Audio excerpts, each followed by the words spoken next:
In this video, I'm gonna share some thoughts on the Pentax K1 Mark II camera and also some thoughts on shooting on a DSLR after a long break.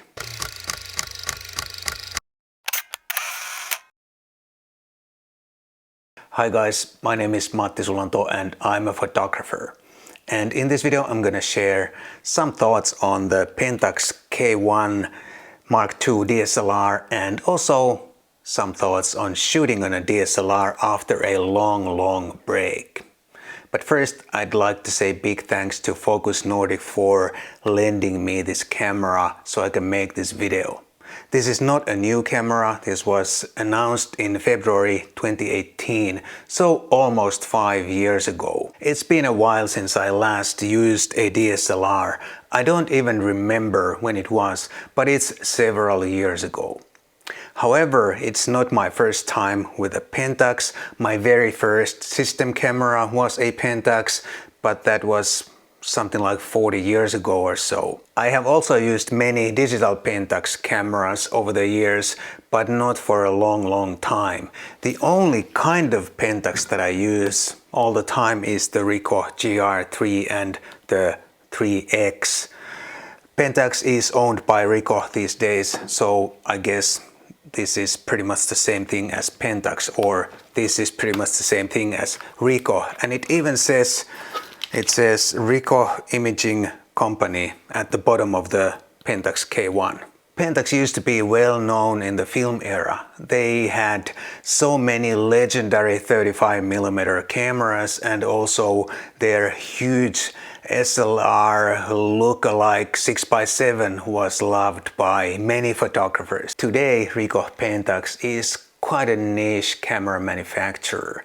Their digital cameras never became really popular, even though they had and still have a small but devoted fan base.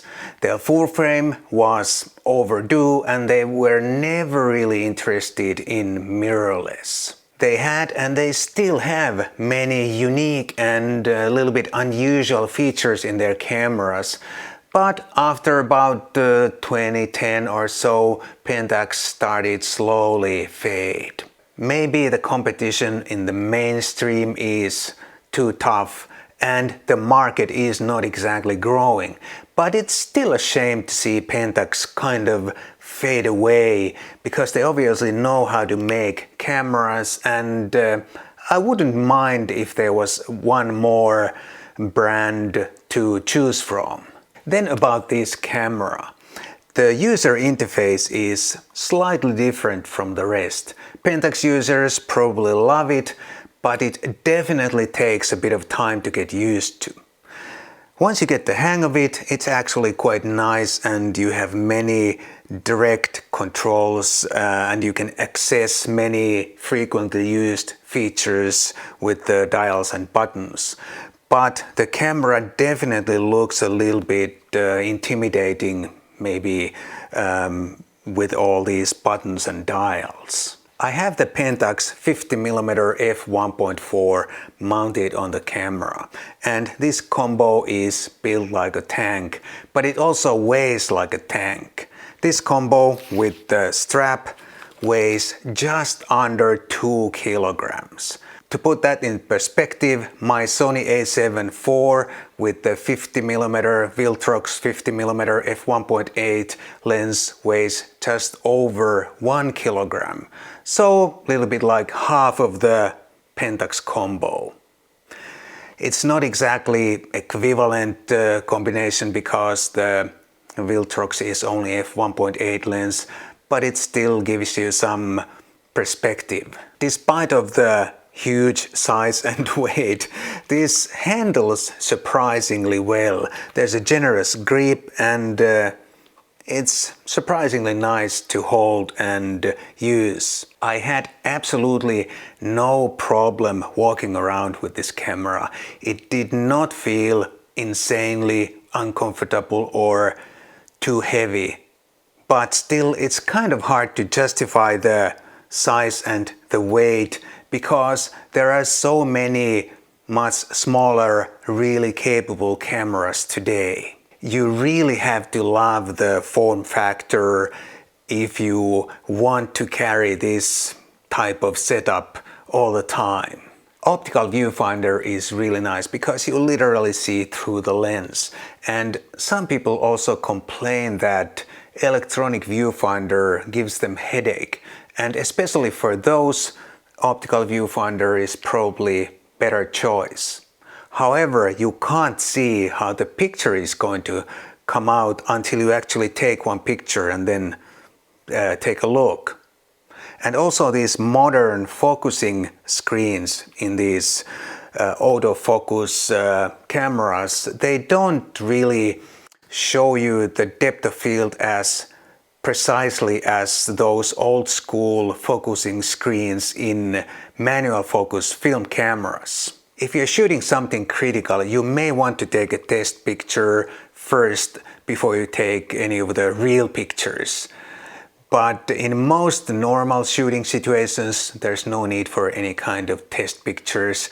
Just turn on the auto ISO and one of the automatic exposure modes. My favorite is aperture priority, and then you're good to go. Like all modern cameras, also the K1 Mark II delivers very consistent exposures, and especially if you shoot raw, it's very easy to fine-tune those to your liking. The K1 Mark II photos look very similar to the Ricoh GR3 photos when it comes to tonality, which is hardly any surprise because both of these cameras probably have the same or very similar image processor. Earlier in this video I said that Pentax has some unique or unusual features, and here are some of those unusual features. First of all, this camera has IBIS, which is not very common in a DSLR. This also has a pixel shift technology. It combines several exposures, and between those exposures it moves the sensor a tiny bit and delivers better resolution or better sharpness, and also much improved noise suppression. The pixel dimensions remain the same as in the standard picture, but the sharpness is much better, and also, like I said, there's a lot less noise if you shoot at high ISO values. And then there's a special feature for astrophotographers. It's called Astro Tracer, and it uses the IBIS to track stars during a long exposure. One more interesting feature is horizon correction. It again uses the IBIS to correct minor camera tilt, and it levels the horizon automatically. Very neat, and I wish my Sony had that same feature because I tend to somehow tilt my camera unintentionally all the time, and very often my horizon is slightly tilted. This Pentax 50mm f1.4 lens renders beautifully, and it's really sharp, and I really like how my pictures turned out. And this also delivers beautiful shallow depth of field if necessary. However, there's plenty of longitudinal chromatic aberrations visible, and that shows up way too much in pictures shot at f2.8 or wider apertures. And that is a disappointment because otherwise this lens is very nice and solid performer. The battery life is excellent and so much better than any mirrorless, even though modern mirrorless batteries last really well too. Overall, the shooting experience was quite pleasing and refreshing after so many years with a mirrorless camera. But I also realized how convenient it is to be able to use the back screen and so easily shoot either from a very low or high angle on a mirrorless camera. You can of course use live view with the PentaxK1II, and the screen moves nicely all over the place, but you still have to turn the live view on and off, which is kind of annoying. It may not sound like a big deal, but it is kind of a big deal after a mirrorless camera, because With a mirrorless camera, the live view is always on and available immediately. You just swing the screen to whatever position you want and you're ready to shoot.